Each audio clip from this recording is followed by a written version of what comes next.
Bueno, a ver, son las 11:30, así que la idea es hacer una cosa no tan larga, que dure media hora más o menos, un poquito más tal vez, y después si quieren hacemos preguntas y eso.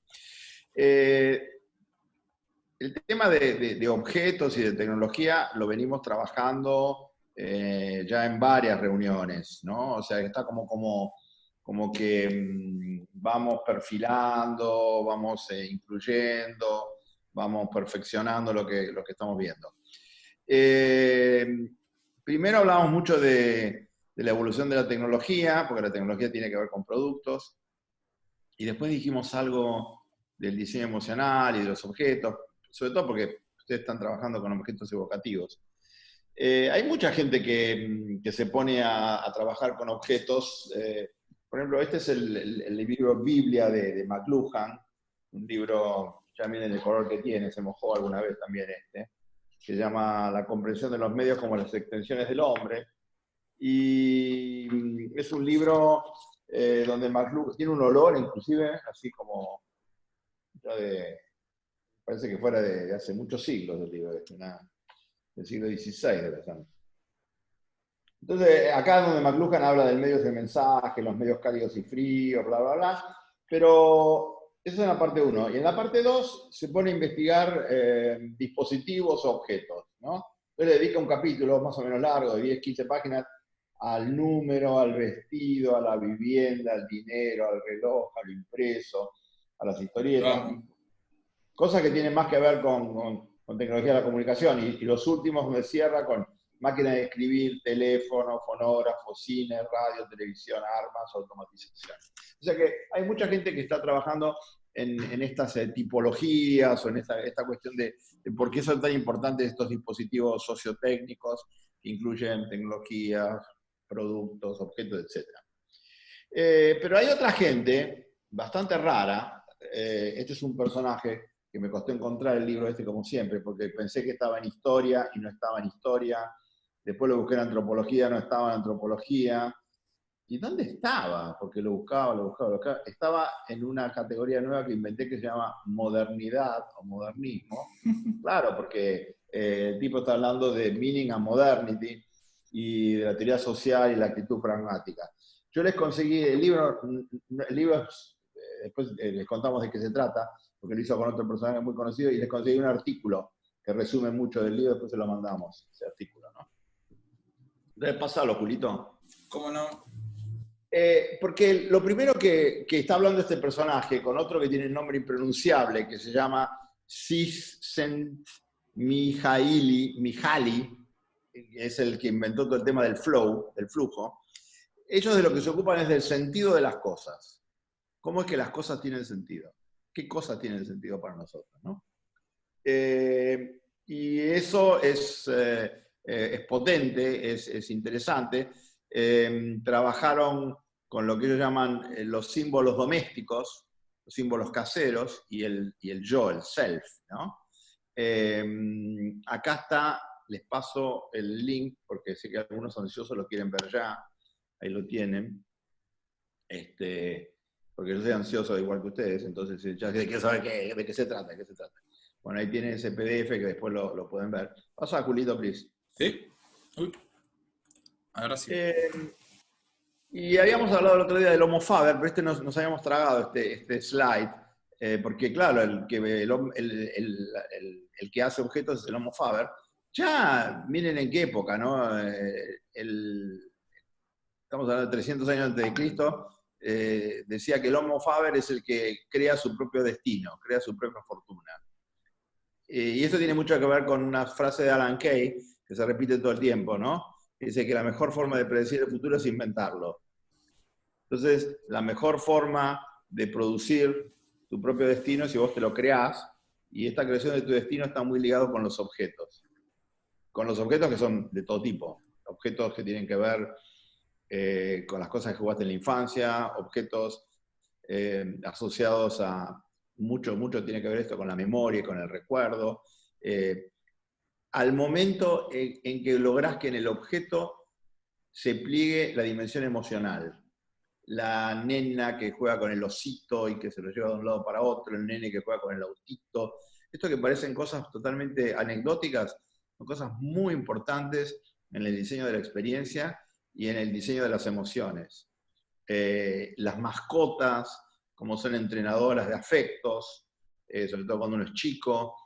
Y ahí están todas esas citas de Franklin, de Bergson y de Hannah Arendt, ¿no? Insistiendo permanentemente en la idea de que es humano el que construye, es humano el que crea, es humano el que produce. ¿Y a qué se está anteponiendo esto? A la idea que todos nosotros tenemos, que nos enseñaron desde chiquito en la escuela de todos lados, que es humano el que piensa, que es humano el que tiene lenguaje, que es humano el que vive en la abstracción, y que es más humano el que piensa que el que hace. Este desprecio por la acción, y este desprecio por la producción, y este desprecio, fíjense que en la literatura sociológica se habla de blue collar y white collar, ¿no? Y el blue collar es el operario, es el tipo que gana 2 mangos, y el white collar es el ya del laboratorio, como los tipos que cuidaban las computadoras en los años 40, que se ponían guardapolvos como médicos, ¿no? Entonces, en esa distinción, antes hablamos de nosotros contra ellos, ¿no? Acá hay white collar versus blue collar, tenemos de vuelta esta cosa entre Homo faber y Homo sapiens. Obviamente que es todo lo mismo y todo tiene que ver con todo, pero analíticamente hay un desprecio del Homo faber que curiosamente se recupera con toda la cultura médica de los últimos 10 años y mucho más ahora. Ayer pasaba por un negocio acá, dice, ¿cuál es el negocio que le está yendo mejor que nadie en el shopping de acá a la vuelta que está casi todo cerrado? El que vende insumos para cocinar. Porque como la gente está cocinando como nunca cocinó en su vida, como locos, evidentemente el del delivery no vende más que al 20 o al 30, 40% que antes, y en vez el que tiene insumos, inclusive el que te da los fideos precocinados para que vos los hagas en tu casa, eso está yendo bastante bien. Seguí, Julito. Yes. Entonces, no, está. Este es el libro potentísimo, pero este no se consigue, por eso les mandé ese PDF. Está en la web, pero está carísimo en Amazon, imposible, solo en papel, que es sobre el sentido de las cosas. Y esos dos autores, el Rochberg Halton, es el mismo que está acá, este Rochberg Halton, y el Csikszentmihalyi es el experto en psicología del flow, que lo van a tener que leer porque tiene que ver con creatividad. Es el tipo que mejor entendió el tema de la creatividad, hace 30, 40 años está trabajando con eso, y dice que los estados donde la gente se siente más potente, más creativa, mejor, es cuando está en un estado de flow. ¿Y el estado de flow cuál es? Es un estado intermedio entre la boludez y el clímax, entre la tontería y lo súper difícil. Los videojuegos siempre están buscando ese camino intermedio, ¿no? Si es muy difícil, nadie avanza y a nadie le importa. Si es muy fácil, nadie avanza, a nadie le importa. Vos tenés que conseguir ese lugar intermedio que tiene que ver con eso que estamos tratando de crear acá en estos espacios, que es que sea complejo, que sea variado, que sea rico, que haya invitados, que haya Twitter, que haya estímulo, que haya... pero que al mismo tiempo sirva para que ustedes empaqueten sus productos y puedan generar cosas. No que se asfixien con la información, pero que tampoco se embolen con la desinformación. Y entonces, ¿cómo buscas ese camino intermedio, ¿no? esa diagonal entre la dificultad extrema y la facilidad extrema? Y eso tiene que ver con llegar a estados de flow. La teoría del tipo se usa muchísimo, se usa muchísimo en el diseño de videojuegos. Cuando uno vuelve para atrás, pues siempre nos gusta volver atrás por lo que decía Carlos, ¿no? Que comprimimos demasiado rápido el pasado, ¿no? Como vivimos en el presentito y soñamos con el futuro y comprimimos el pasado demasiado. En la historia de la humanidad ha habido distintas épocas de producción de objetos, ¿no? Y que tiene que ver con el paleolítico, que tiene que ver con el neolítico, que tiene que ver con esta cuestión de las piedras, primero las piedras sin tallar, después las piedras que se tallan, después viene toda la cuestión de la invención de las flechas, y después empieza todo el tema de la pulida de la piedra y los ritos funerarios. ¿Sí, Julito? Y cuando uno mira esto en términos así gráficos, se encuentra con estas cosas, ¿no? En el paleolítico inferior, en el paleolítico medio, en el paleolítico superior, hay toda una historia que pareciera que fue una historia de objetos técnicos, pero no es una historia de objetos técnicos. Según el objeto que tenés, es lo que comés. Según el objeto que tenés, es con quién te peleás. Según el objeto que tenés, es cómo vivís. Según el objeto que tenés, ocupás un espacio más o menos importante en la ecología de las especies, ¿no? Acuérdense que el Homo sapiens convivió con los Neandertal durante decenas de miles de años. Y de hecho, todavía tenemos genes de Neandertal. ¿Y por qué en algún momento se separó esto, no? ¿Por qué se clarificó? ¿Por qué se separó? Tiene que ver con el uso de las herramientas, entre otras cosas. Y seguíamos con la otra que va mostrando cómo evolucionamos. Estos ya tiene que ver con el manejo de los metales, del bronce y del hierro, y hay toda una historia de las civilizaciones que están en relación al tipo de objetos con el que coevolucionaban y que se codiseñaban a sí mismas, y cómo estos objetos iban armando esos paisajes mentales, dando vuelta a esa idea, ¿no? De que lo más importante es lo mental y lo menos importante es lo material. Siempre es un ida y vuelta, pero lo material tiene mucho más peso que lo mental, y por eso es tan fascinante la arqueología.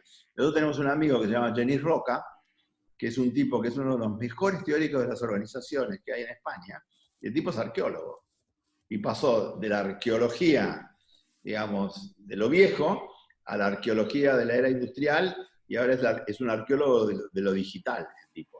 Y tiene esa habilidad para ir viendo estratos que no tienen generalmente la gente que está en negocios o la gente que no tiene esta dimensión histórica que nos parece tan importante con Julito, ¿no? Volver todo el tiempo, por qué pasó y dónde lo pasó. Y por eso que nos encanta esto de la Big History.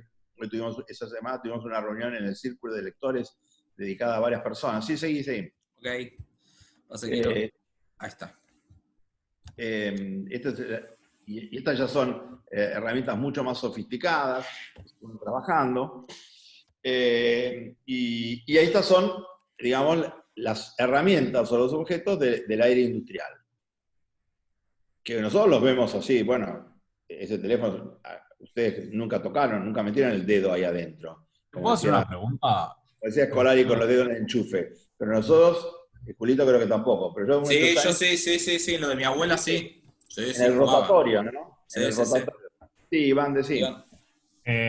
Nada, que justo ayer vi la charla que habían dejado hace bastante del Big History, de la charla TED que habla del universo en 18 minutos. Sí, de David Christian, sí. Sí.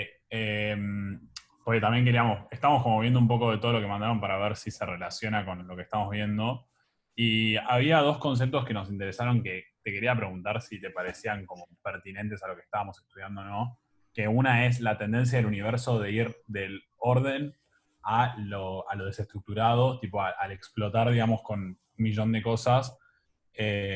Nos pareció como interesante cómo el sistema educativo va del orden, como venimos ahora que está todo estructurado, con clases así, las que están los alumnos sentados, en la que hay un profesor enfrente de alumnos, a un desorden, digamos, a más libertad, como asociamos esos dos conceptos. Y otra cosa que nos interesó fue el collective learning, que es esto de poder tipo aprender todos juntos, como esta capacidad del Homo sapiens de aprender del otro, mediante el lenguaje transmitir conocimientos.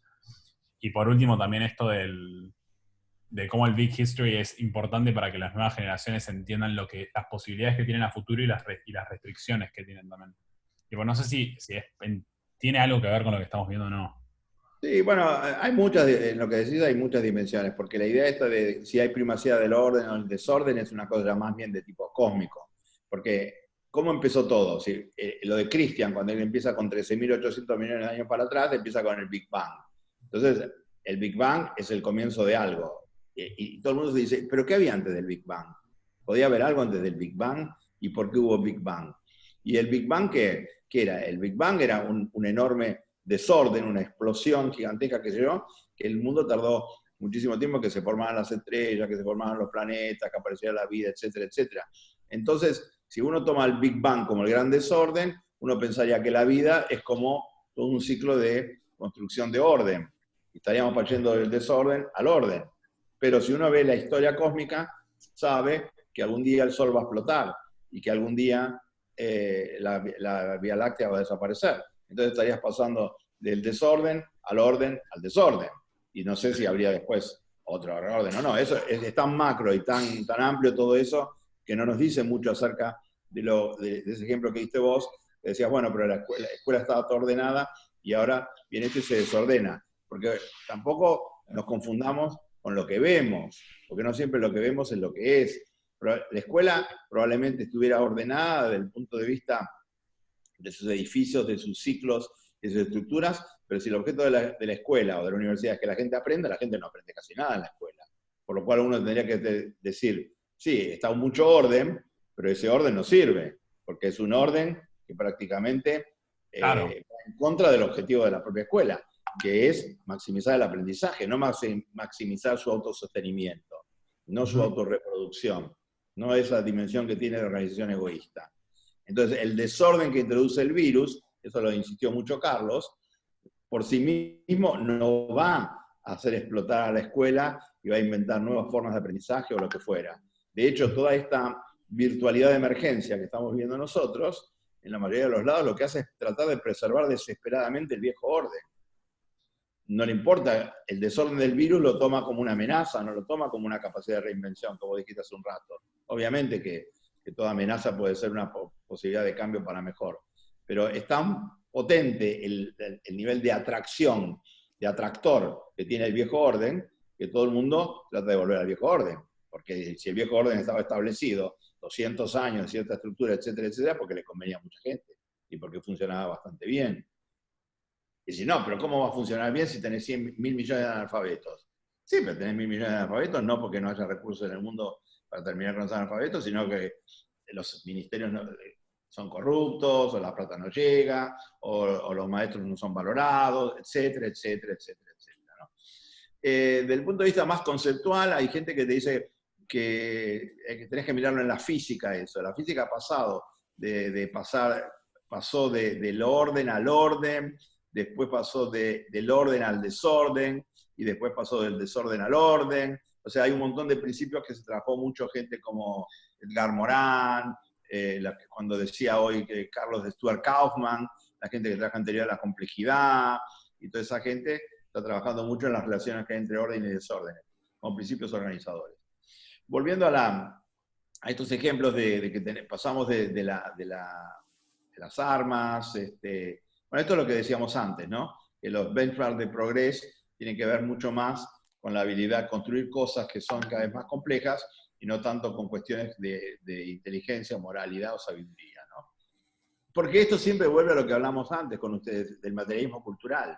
Es una forma de entender esto. Otros te van a decir, no, los idealistas o los institucionalistas, esas discusiones son eternas. Pero acá la cuestión no es que es mejor uno o el otro. Acá lo que es bueno es saber que hay otra forma de mirarlo, y que la forma convencional, que pone todo el peso en lo abstracto, que pone todo el peso en lo cultural e institucional, hay que relativizarla. Tenemos que, con este coso de Moebius, y dando vuelta. Cuando Julita hablaba el otro día de Rosling, y contaba el proyecto Gapminder, y contaba también algo del proyecto de Dollar Set, del Dollar, ¿cómo Street. es? Dollar Street es. Dollar Street. Porque cuando uno se mueve por este eje, que va de lo más pobre a lo más, lo que tiene más plata, y estas son las ambiciones de objetos que tiene cada uno según el nivel en el que estás, ¿no? Y lo interesante del ejemplo de este proyecto es la cantidad impresionante de objetos que a vos lo que de repente te parece, esto que interesante, que yo a un nivel mucho más bajo, eso no existe, es irrelevante, pero hay otras cosas que la gente quiere tenerlas, ¿no? Una de las cosas que comentan estos autores es que lo que nosotros estamos ahora apreciando, y cuando habló Carlos hoy, y lo mencionó Mayra, el Catuluceno, el Antropoceno, etc., es que estamos llegando a un límite en el uso de los recursos energéticos. Y que la idea esta de la cultura del materialismo, de la cultura moderna, de que la vida tiene sentido si podemos llenarnos de cosas y sensaciones, está en crisis. Y el coronavirus la pone en crisis más que nunca. Seguí, Julito. Como siempre, cuando uno empieza a investigar estas cosas y dar vueltas, etc., se encuentra con, de repente, algunos ejemplos fantásticos. Este tipo, Georges Perec, que es un francés muy conocido, tiene inclusive cosas sobre el aula muy potentes, muy interesantes. Y él había escrito, a finales de los 60, una obra que se llamaba Las Cosas, en inglés, a la izquierda en el francés original, a la derecha la versión de los Yankees, que tiene que ver mucho las cosas con la historia de los 60, que es una novela bastante mala, pero que hace referencia todo el tiempo a objetos. Y no lo puse acá, pero Julito lo conoce bien eso. La persona que más trabajó esto fue Roland Barthes, en el libro famosísimo Mitologías. Yes. Entre otras cosas, hizo un análisis del Citroën, el famoso Citroën DS-19 en esa época, y hablando de la relación entre la gente, el espíritu de la época, qué pensamos y qué hacemos en relación a los objetos. ¿Sí, Julito? Y este es un personaje extrañísimo que se llama Cyrus Kabiru. Cyrus Kabiru, yo puse un tuit ayer de él, que justamente lo que él hace es un africano y agarra objetos y los convierte en máscaras y hace como una inversión. Mientras que Picasso trajo las máscaras de África para inventar el cubismo, lo que hace este tipo es traer los objetos de la vida cotidiana y convertirlas en máscaras africanas o convertirlas en adornos africanas, invirtiendo la línea esta, ¿no? De lo moderno a lo antiguo, de lo antiguo a lo moderno, y de África a Francia, de África a Europa, a Estados Unidos, invirtiéndolo. Tiene unas exposiciones, después mírenla, yo puse un tweet ahí, después va a ir hasta los links, que es súper interesante este tipo, Kabiru. Seguí, Julito. Esto lo dijimos la semana pasada, pero tiene que estar fuerte porque el virus lo puso más que nunca, este desfasaje entre hiperconsumo y desigualdades. Pero ahora visto desde otro lado, ¿qué novedad vamos a introducir hoy? Porque es cierto que el desfasaje y las desigualdades son responsables en parte de la filtración del virus. Pero acá vamos a decir una cosa al revés. Vamos a decir, una cosa es el hiperconsumo y otra cosa es el consumo de objetos que no nos consumen a nosotros y nos destruyen, sino que al revés, nos diseñan y nos enaltecen. La desaparición completa de los objetos también tendría que ver con una desaparición completa de las personas. Entonces, hay que repensar el tema del hiperconsumo, pero no tenemos que liquidar la relación que tenemos con los objetos, que aparte es imposible, impensable existencialmente, técnicamente. Pero repensemos, por favor, la relación que tenemos con los objetos. El rol que los objetos... No, un comentario ahí con eso que estabas hablando justo, que ayer en mi casa lo pensamos un montón, esto de los objetos, de comprar cosas, que mi padre dice la gente no compra más cosas, y no sé, a mí siempre me molesta con el tema de la ropa, que me compro ropa, qué sé yo. Entonces le decía, hay objetos que los empiezo a elegir mejor, pero los objetos que te generan identidad, o que te generan lo que acabas de decir, los objetos que decís son ya parte de uno, no sé si hay que dejar de consumirlos. O sea, capaz es una cuestión más medida, más consciente, pero no sé si es algo de erradicar totalmente los objetos, porque finalmente Scolari lo dice muy bien en el libro, esto es una extensión de la persona. Exactamente, exactamente. O sea, la idea, primero que no podés vivir sin objetos, porque ¿cómo vas a comer sin objetos? Si no tenés plato y no tenés cuchillo, ¿qué vas a comer con las manos de vuelta? ¿Cómo vas a cocinar si no tenés ollas? Si no estamos hablando, digamos, de, así como se habla ahora, viste, de actividades esenciales, hay como objetos esenciales, ¿no? Objetos esenciales mínimos que tienen que ver, bueno, con comer, con vestirse. Lo que pasa es que estamos hablando acá no de que la ropa y la moda no construyen identidad, sino que eso se fue del otro lado, como decíamos cuando estuvo Gaba, y apareció la Fashionópolis, y vos estás enterrando el 20% de la ropa, y la gente va 17 veces por año a Zara, y entra toda una cosa loquísima, y lo que está muy, muy estudiado es cómo el consumo da identidad en el peor sentido de la palabra. Como mucha gente que no tiene una identidad laboral, no tiene una identidad emocional, no tiene una identidad de producción y de sentido, se refugia en la compra compulsiva para generarla. Eso es más viejo desde que existe el marketing y la publicidad, que se trabaja con esas líneas, ¿no? Entonces, acá la idea es que por más que nosotros reconozcamos, seguí, Julito, reconozcamos la importancia de los objetos, lo que no sabemos casi nada es acerca del attachment a los objetos. ¿Por qué cada uno de nosotros, o cada cultura, o cada civilización se engancha con unos objetos y no con los otros? Y hasta qué punto ese attachment que tenemos con los objetos que nos definen a nosotros, que nosotros elegimos, hay una codefinición entre objeto y persona, ¿no? Funciona en la vida real.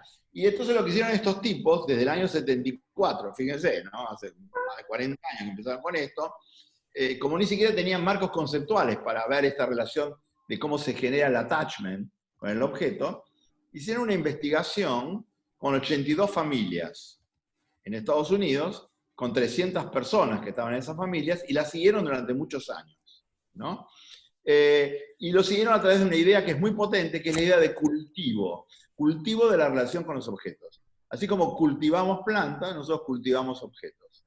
Y este cultivo de los objetos es lo que va a ser recuperado después en los trabajos de Donald Norman, y sobre todo, impresionante para ustedes, de Sherry Turkle, en ese libro que se llama Objetos Evocativos, que vamos a dar unos ejemplos ahora, donde ellos muestran cómo nosotros, dicen, nosotros lo que nos interesa no es la reificación de las personas a través del consumo compulsivo, que es lo que todo el tiempo critican los sociólogos, y critica Baudrillard, y critica Roland Barthes, y critica a todo el mundo. Dice, a nosotros no nos interesa tanto la reificación de la persona, sino lo que nos interesa es la personificación de las cosas. ¿Cómo les damos personalidad a las cosas? A través del valor. Pueden ser fotos, pueden ser muñecas, pueden ser la computadora, puede ser algún objeto que ustedes tienen en la casa, puede ser un recuerdo de un viaje, o lo que fuera, ¿no?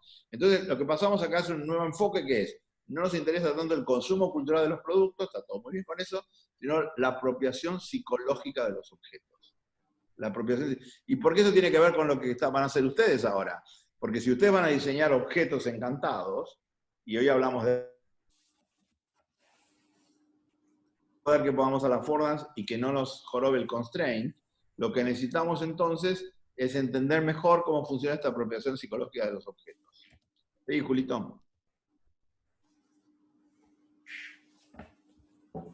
Esta es otra cita de este hombre, ¿no? Qué difícil apellido. De Sis, le vamos a decirle Six, le vamos a decir a Six y a Roch. Six y Roch,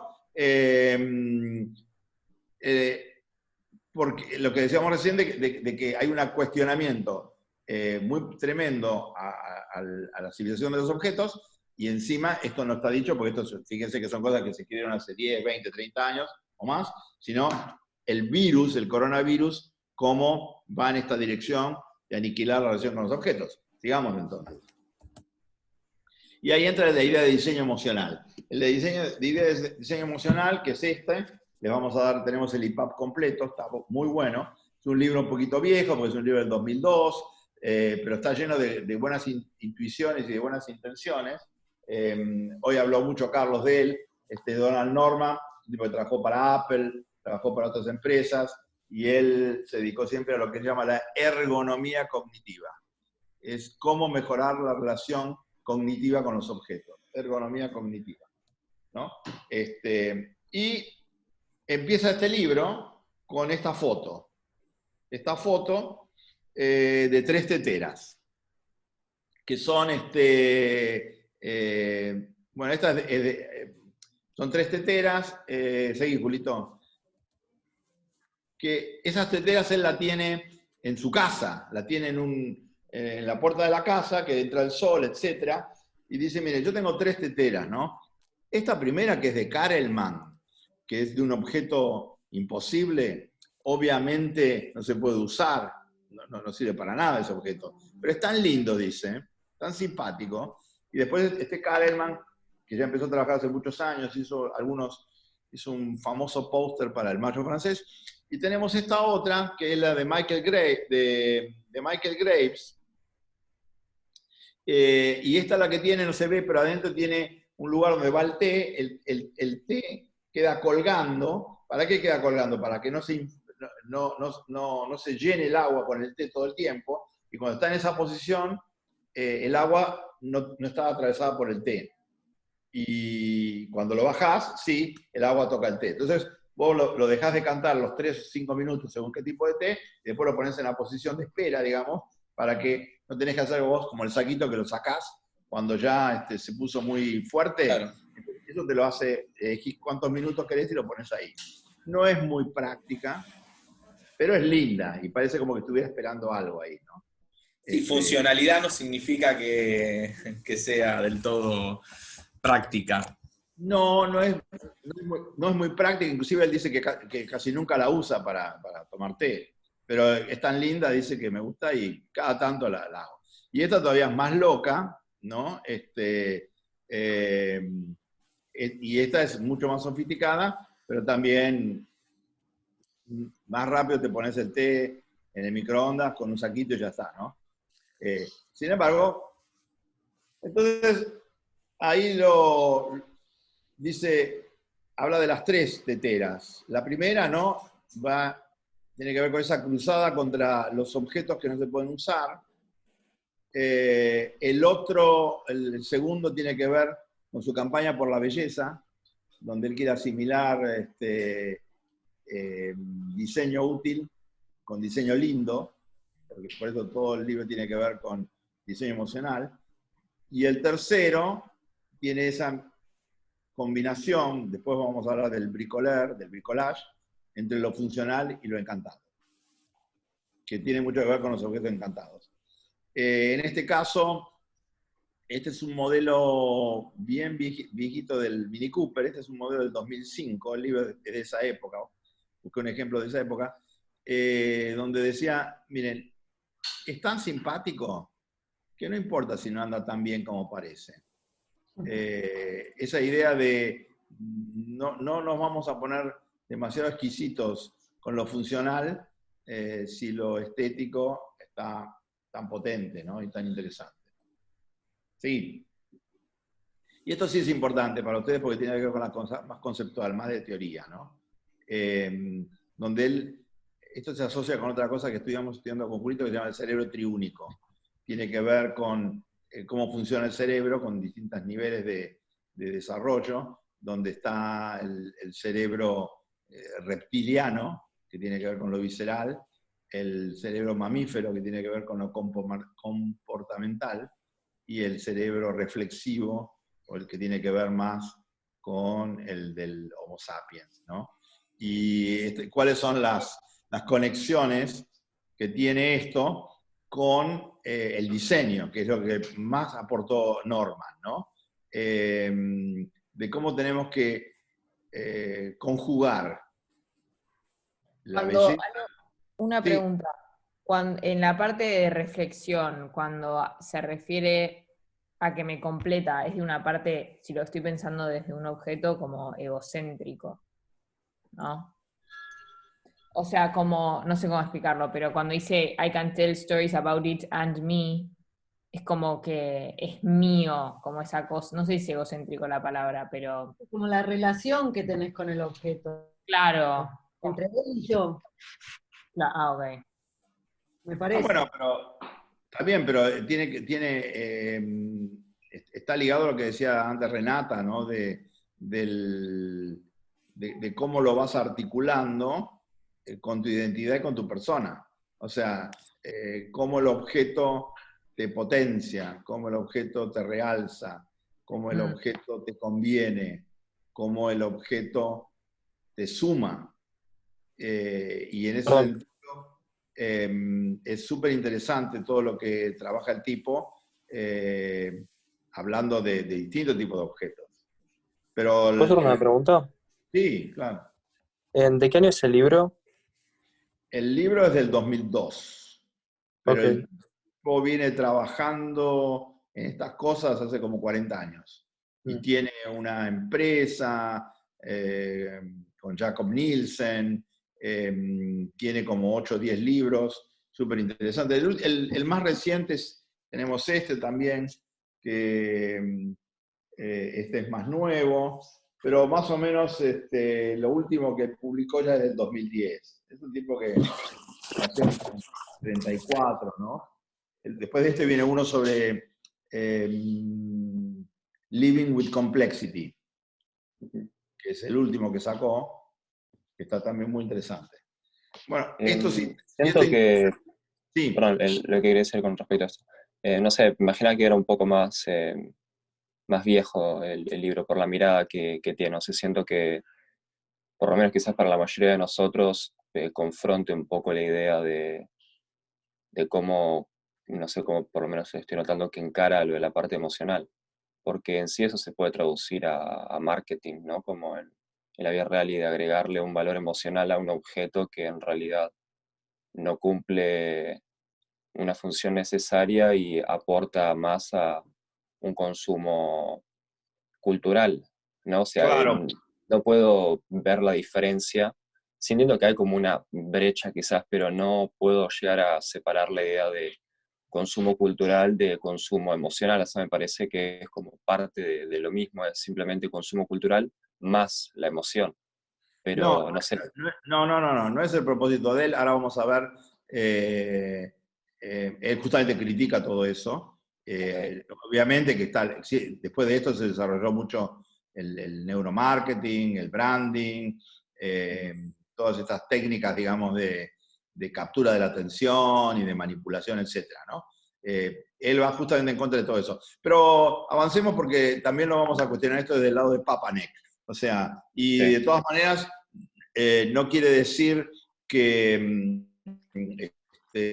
lo que él haya pretendido le haya salido y que lo que él haya dicho es el state of the art, porque efectivamente, como dicen ustedes, tiene 20 años, 10 años, pero el punto de él no es sumarse al branding o sumarse al marketing, sino cuestionarlos y criticarlos. Y él insiste mucho en las emociones, dice, da dos ejemplos, el de una montaña rusa y el de tirarse acá, esto que se llama wind, no sé cuánto se llama, wind, no sé cuánto, armar esas figuras. Dice, mucha gente no se anima a eso, a mucha gente le da mucho miedo, sin embargo otra gente se atreve y le interesa y es fuerte eso. Y bueno, ¿cómo se puede entrenar para eso y cómo puede mejorar con eso? ¿Seguí, Julito? Y después se mete con una cosa muy interesante, con una trampa, ¿no? Dice, ¿por qué la gente colecciona estas maquetas de edificios o de lugares, ¿no? La trampa es que la gente en general no colecciona estas porque estas son maquetas súper sofisticadas y carísimas, pero sí la gente colecciona muchas de las que vienen ahora. ¿Sí, Julito? Que son estas, y las torres Eiffel chiquititas horribles, que hay por todos lados. Yo siempre cuando veía esas cosas digo, ¿pero a quién le puede interesar esto? En México, en los pasajes al aire libre, en la salida de los museos baratos en frente de la Torre Eiffel, está lleno de estas cuestiones, ¿no? Y él defiende que esto es muy kitsch, hay toda una teoría del kitsch acerca de esto, y él hace una defensa bastante interesante del kitsch, ¿no? Porque él lo que dice justamente es, la crítica que se le hace al kitsch es que el kitsch es como arte de muy poco nivel, y nosotros sí podemos contentarnos con los maquetas anteriores, pero nadie las compraría porque a nadie le interesa eso, salvo para coleccionistas muy especializados, y de repente cómo aparece esto del kitsch y que la gente está fascinada con esto, ¿no? Y cómo hace bonding con estos objetos la gente común, y le interesa muchísimo ese fenómeno. Que se caracteriza después con este ejemplo que tenemos acá, ¿Qué es de bonding, Ale? bonding, a hacer conexiones emocionales, Ah, no a sabía. parearte, a hacer bonds, Ah, ¿no? ok. Y, y tenemos estos ejemplos que ya son pero como de kitsch intermedio. ¿Sí, Julito? Este es un de Jeff Koons, Sí. que también existe en la versión para llevar a tu casa, chiquitito, ¿no? No me Y gusta a él le nada interesa. esa obra de Jeff Koons. ¿Eh? Que le veo a esa obra de Jeff Koons que la ves en todos lados, me parece lo mismo que el ejemplo de las cositas chiquititas. Es una obra que es re difícil de hacer, pero digo, ¿cómo este tipo es la mejor obra que hay y todo el mundo se enloquece? No le veo el sentido todavía. Sí, bueno, está bien, pero eso es lo que decíamos antes en la charla de Carlos también. Un poco la idea de estas demostraciones es, bueno, te puede dar, decir, pero ¿cómo alguien puede creer que eso es lindo? O los cuadros de Hirst que vende en millones de dólares. Pero tenemos que tratar de entender por qué pasa eso. A mí, que no me guste o que me cae simpático, no me compraría nunca una ni grande ni chica, no entiendo nada de eso, pero ¿por qué mucha gente se engancha con eso, no? Que la primera respuesta es, bueno, porque se las inducen, porque se las enchufan, porque el marketing, porque la publicidad, qué sé yo, que no me convence mucho. Hay en este attachment emocional hay cosas que están operando y hay que ver por qué funcionan así. También para desarmarlas, lo que hablábamos antes de affordance y de constraint, y también para pensar que la educación del gusto, si es que existe la educación del gusto, en qué dirección tendría que ir. Porque las políticas culturales tienen que ver con eso también, ¿no? Lo que dicen estos personajes, ¿no? Es que ese bonding, ese attachment, tiene que ver con cómo te consuelan, o cómo te titilan, o cómo te llegan de alguna forma, ¿no? Y cómo se ve también eso en los lugares. O sea, ¿por qué todo el mundo quiere ir a París? ¿Por qué todo el mundo quiere ir a Londres? ¿Por qué Las Vegas reproduce en chiquito todo eso? Me pasó que estando en Las Vegas un día que me meto en un hotel y que hacía como la simulación de Venecia, ¿no? Y afuera hacía un sol tremendo. Y cuando entré me olvidé. Y de repente digo, che, ¿pero qué pasó? ¿Se nubló? No, pues estaba metido dentro de los canales de Venecia, ¿viste? O sea, y cómo todas estas cosas te van envolviendo y te va... Y cómo me quedaron, fui una sola vez a Las Vegas, pero me quedó esa doble sensación de lo kitsch al máximo y por otro lado de lo increíble que pudieran hacer esas cosas, ¿no? Esas reproducciones y cómo eso atraía a la gente también, a ese tipo de gente. Seguí, Julito. Y vamos, porque vamos a ir un poco más rápido ahora. Entonces tenemos estos objetos evocativos. Estos objetos evocativos tienen que ver mucho con esta mujer, Sherry Turkle. Sherry Turkle es una persona re importante para nosotros. Ella fue la primera antropóloga de la computación, ya lo mencionaron la semana pasada en las presentaciones, salió en la etapa de Wired, del número 2 de la etapa de Wired. Primero fue muy filotecnológica, ahora se volvió súper tecnofóbica. Tiene mucho que ver con, tiene una nena, una chica, bueno, tiene más de 30 años la nena, y la nena, según ella, se fue perdiendo en este mundo digital, fue siendo aniquilada por el mundo digital, eso le preocupó muchísimo. Ella está en el Media Lab del MIT, hace décadas que está trabajando ahí, y en mediados, fines de los 2000, se le ocurrió hacer una obra que se llama Objetos Evocativos, que fíjense el título, ¿no? Cosas con las que pensamos. O sea, los objetos son buenos para pensar. Y lo que ella hace, ella dice, hasta ahora, 2007, se habla mucho de objetos, y se habla mucho de productos, y se habla mucho de conexiones, pero no se estudió mucho esto sistemáticamente, no hubo una teoría de la conexión. Y la teoría tiene muchas funciones, pero una función que es muy importante, lo decía Carlos antes, es desfamiliarizar. La función de la teoría es tomar lo que es obvio y tradicional y cotidiano, que no le damos ninguna importancia, y de repente decir, epa, che, ¿qué es esto? Poner entre paréntesis esta actitud natural de que todo nos importa un pepino y que todo está igual y que bueno, que da lo mismo si es azul o no es azul, si funciona o no funciona, y de repente empezar a decir cómo los objetos cotidianos se convierten en parte de nuestra vida interna, no de nuestra vida interna, porque de nuestra vida sabemos cómo. Cuchillo, sí, para cortar, etc. Pero lo que nos interesa son cómo los objetos se meten dentro de nuestros, o cómo nosotros nos prolongamos en los objetos, y cómo a través, no en este caso ni siquiera del diseño, porque una cosa es el diseño emocional, diseño de objetos, y otra cosa es el consumo del objeto para convertirlo, porque yo no lo diseñé a esta botella, y yo no diseñé este teléfono, no diseñé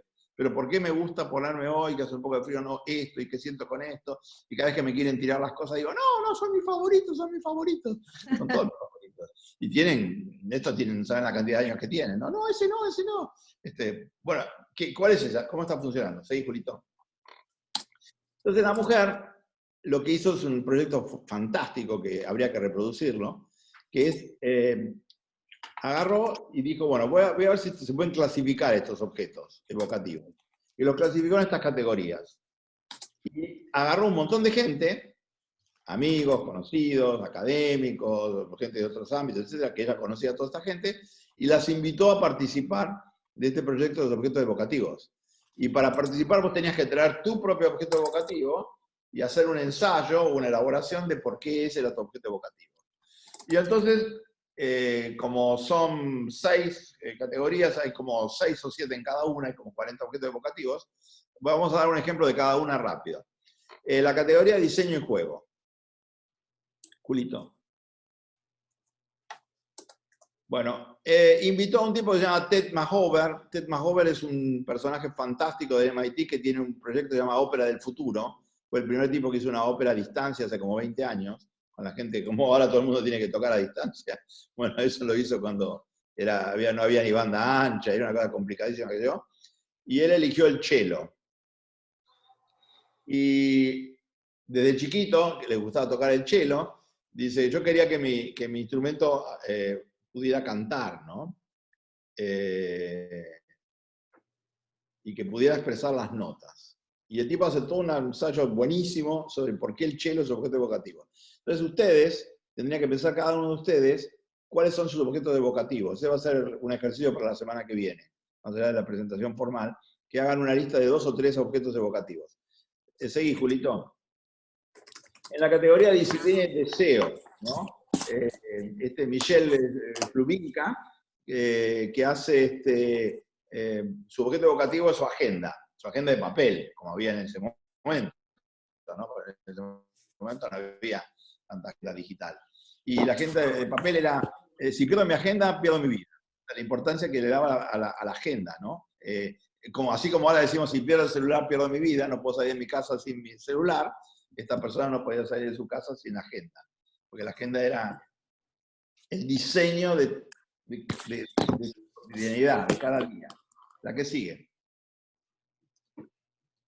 Bueno, Nathan Greensleet eligió a la aspiradora. Y yo puse la aspiradora, porque tenía que elegir uno de cada ejemplo, porque cuenta lo que le pasó a sus hijas con la aspiradora, que le tenían un terror horrible al principio cuando la aspiradora empezaba a hacer ruido, y terminó siendo un motivo para bailar como locos.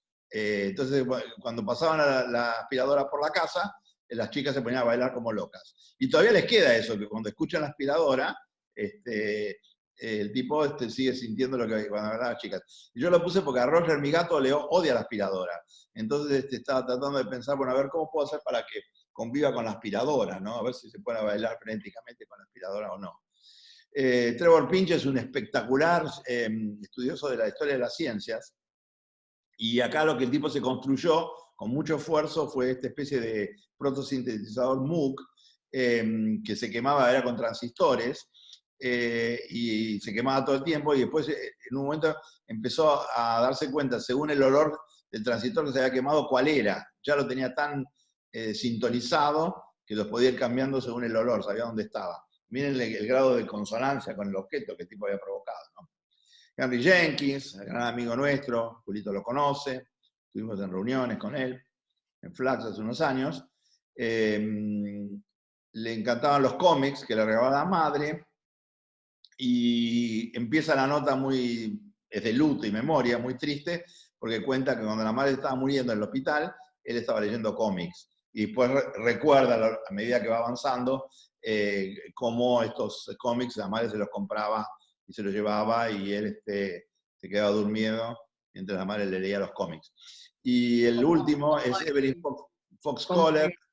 El red coso en Citizen Kane. Rosebud. Rosebud, eso.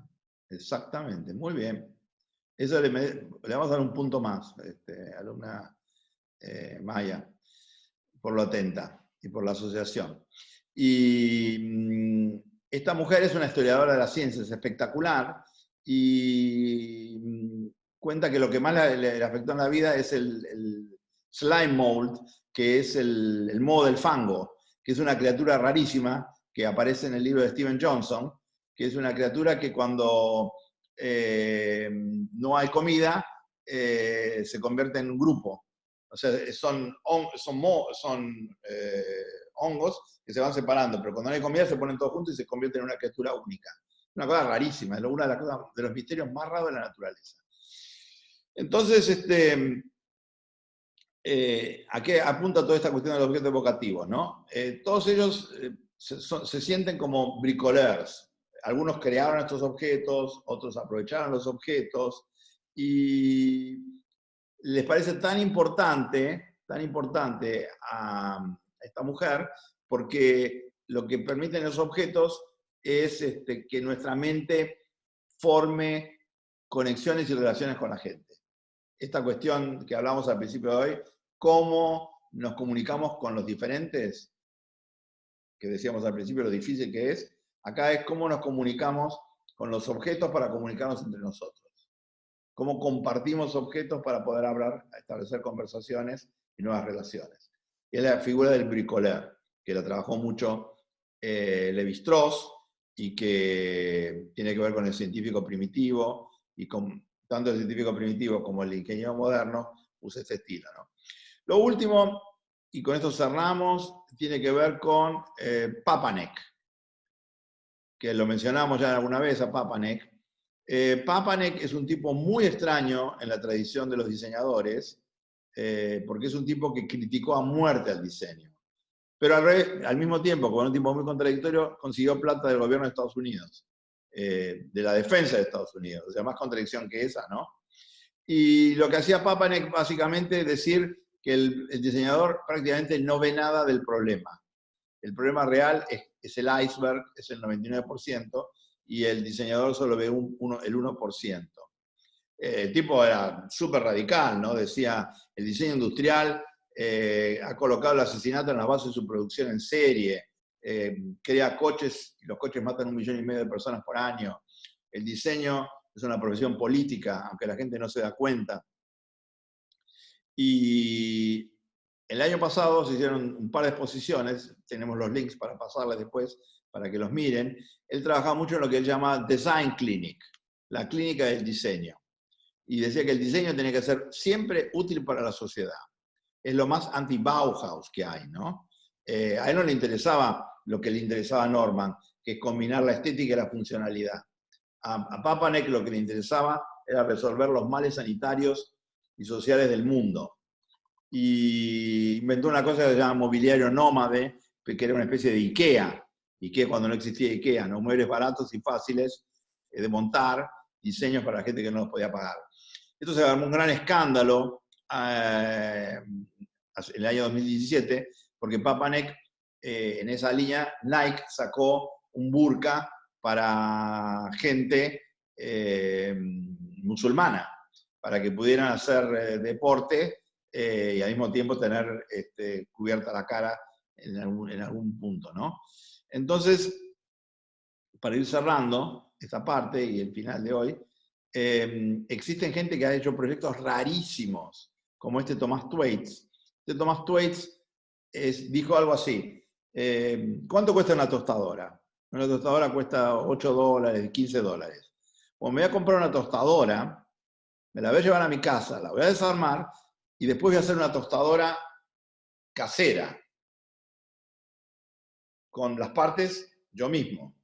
Y cuando quiso hacer la tostadora, que una parte no se pudo hacer, la tostadora le costó $1.600, porque tenía 400 partes adentro. Y él pensaba que eran 3 o 4 cosas, eran 400 partes. ¿A qué apuntaba este proyecto? Este proyecto apuntaba a que es muy fácil criticar a la civilización de consumo, pero si vos tuvieras que sustituir la civilización de consumo por objetos propios, sería imposible, porque los costos son monstruosos, por escala, por masivo, por estandarizado, etcétera, etcétera. Entonces es muy fácil criticar, es muy difícil reinventar. Ale, ¿te puedo hacer una pregunta ahí? Yes. Con respecto al tema de la tostadora, ¿no?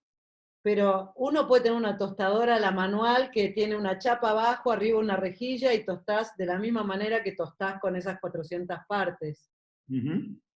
Entonces...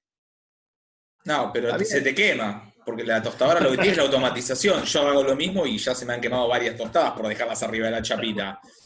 Pero es más barato que... Bueno, pero eso fue un poquito de atención mientras haces el café, estás ahí. Pero puede ser que de alguna manera se plantea el objeto como evolución. No solo el objeto como evolución, porque como hablábamos del universo, ¿no? Hay un tipo que se llama George Vasalla, que tiene un estudio de la tecnología en función de la evolución de los objetos, y te muestra cómo va evolucionando el cuchillo a lo largo de miles de años, ¿no? Hay una estetización creciente, hay momentos en que la funcionalidad es buenísima, pero la estética es una porquería, y hay en el medio un intento de hacer converger lo funcional con la estética. Lo que pasa que está esta dimensión, digamos, de Norman, de lo emocional, está esta dimensión de Turkel, de lo evocativo, y está también el anterior, esta idea de que el diseño tiene una función como herramienta política, y que tendría que tener una función como herramienta política con mirada social y ética, ¿no? Entonces, que no tendríamos que estar tan obsesionados con los objetos, decía Papanek, los papanequistas, estos son los que trabajan mucho en diseño social, sino porque no pensamos en el diseño para resolver problemas como la inmigración, la crisis climática, la identidad de género, las nuevas instituciones, etcétera, etcétera, etcétera. Este Twites, que es un tipo muy loco, seguí, Julito, hizo otro proyecto que se llamó el Goatman, que ese tiene que estudiarlo porque es una cosa de loco. El tipo se disfrazó de cabra y se pasó muchos meses, se armó un equipo, ven cómo está ahí adelante, para poder caminar como las cabras. Al final las cabras lo adoptaron como una cabra más, y el tipo se pasó, pero meses y meses y meses con las cabras.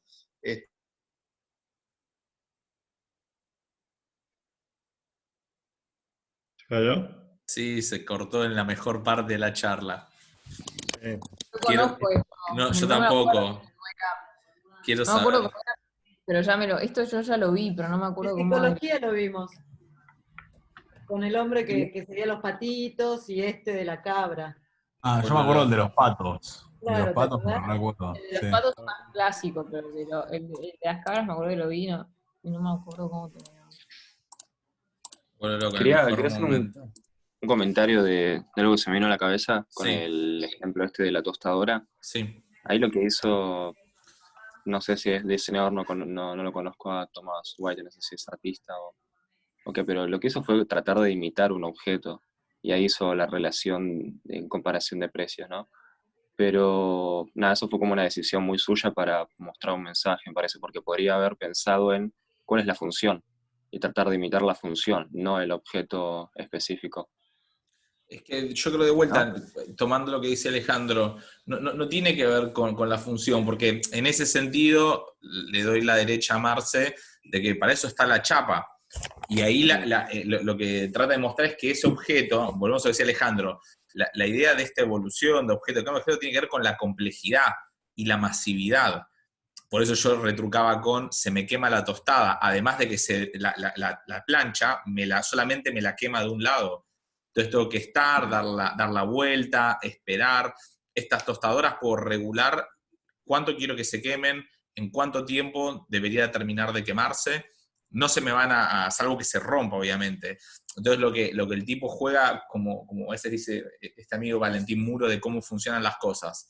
Voy a desarmar todo este sistema complejo, a ver si lo puedo rearmar yo con mis herramientas. Si terminó saliendo, realmente armar de cero una tostadora, porque él la desarmó para ver cuáles eran las piezas, armar de cero la tostadora con todas las piezas le terminó saliendo más de $1.000 cuando la compró a 5 en el mercado. Entonces ahí entra todo lo que Sería nosotros... como, perdón, Sí, pero Maya, sería sí. como complejización del diseño y el costo de la complejización en la masificación del producto. Es que la baja en los precios siempre viene por la masividad.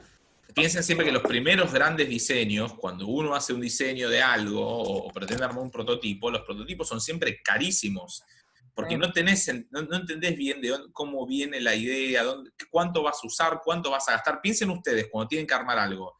¿Presupuestan rápidamente lo que van a hacer o van comprando y después se dan cuenta se gastaron 2 lucas en lo que hicieron? Igual.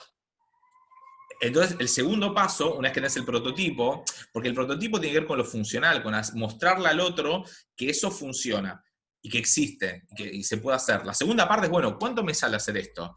Y bueno, producirlo te sale tanto. Entonces ahí empiezan los proveedores, empiezan a cambiar los materiales. No sé si trabajaron materiales ustedes en esta carrera. Sí. Si tienen, bueno, Sí, ¿qué material usar? ¿De qué manera? ¿Cuál es el más barato? ¿Cuál tiene, digamos, más resistencia? Ahí yo ya no conozco de fino, pero entiendo que la siguiente instancia es esa. Bueno, ¿cuánto me sale hacer esto?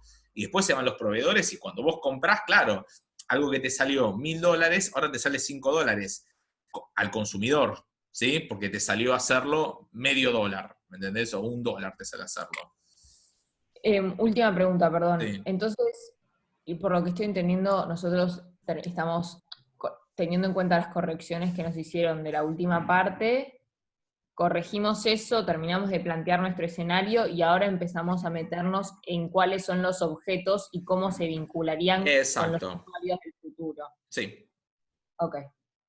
Ya tienen que pensar en el escenario, si hay algún objeto, digamos, que sea como importante dentro de ese escenario, y ahí viene la dimensión de la interacción con nuestros usuarios.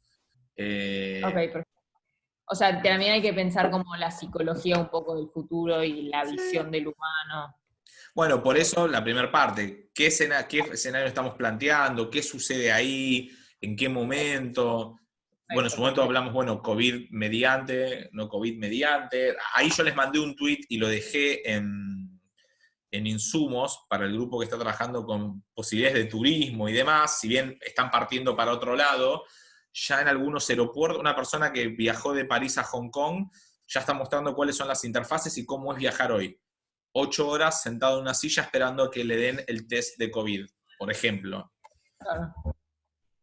Pero bueno, será para seguir charlando. Alejandro, no sé si me está mandando ahí, se está tratando de unir, pero bueno, dice despedime. Alejandro me dice, despedime de los chicos. La semana que viene, como dijo recién Alejandro, la tarea va a ser, seguramente les mandemos a leer algo o a ver algún video en general, pero la idea es que trabajen de manera individual en sus objetos evocativos. Vamos a hacer una presentación personal de cada uno de su objeto evocativo, ¿sí?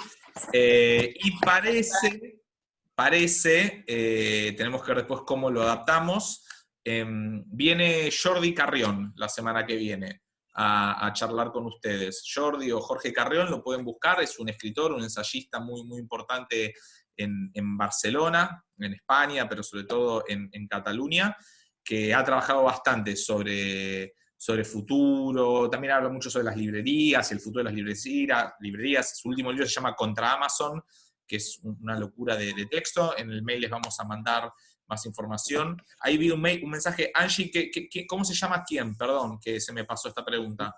No, está bien, era el artista ese que mostró Alejandro de las máscaras. Ahora después le pregunto, ya me lo anoto y Claro. se lo pregunto. Sí, ahí en uno de los libros se veía, se llama Thomas White. Es ahí, No. Angie habla del tipo del africano. ¿Hablas vos, Angie? Sí, Ok, creo que es perdón. complicado. Ahora le pregunto. Para lo dejo anotado. Artista africano. Se llama Cyrus COVID o algo así. Lo busco y lo agregamos en el mail. Pero bueno. No se entendía bien. El evocativo, entonces, Julio, remite a lo emocional, ¿no? Al vínculo emocional con el objeto. No solo lo emocional, sino qué historia pueden contar ustedes con eso. Volvemos a un par de encuentros que hablamos de las narrativas, ¿sí? Que es un poco también lo que hablaba y lo que consultaba Patrick, ¿sí? No tiene que ver solo con lo emocional. Como la memoria efectiva. Sí, hay algo de la memoria emotiva también ahí, pero acuérdense que la memoria es un acto fallido nuestro.